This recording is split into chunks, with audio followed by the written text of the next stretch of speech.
मत्स्य और प्राणी संपद मंत्री गोकुलानंद मल्लिक आज मालकानगिरी ठारे आयोजित जिलास्तरीय विकास मेला रे जोग देइछन्ति। ए अवसर में से विभिन्न योजनार हिताधिकारी को सहायता प्रदान करने सहित मेला परिसर में आयोजित विभिन्न स्टल बुली देखुंट।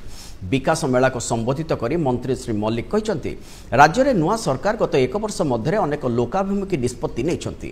धानर क्विंटाल पिछा एमएसपी 3100 टंका को वृद्धि करा जायछि। सुभद्रा योजना रे महिला को वार्षिक 10,000 टंका मिलुछि। आगामी 2036 सुधा ओडिशा को विकसित राज्य में परिणत करने लक्ष्य नहीं सरकार कार्य करुवा से कहते। कार्यक्रम में नवरंगपुर सांसद बलभद्र माझी, मालकानगिरी विधायक नरसिंह माडकामी, जिलापाल आशीष ईश्वर पाटिल प्रमुख उपस्थित थिले।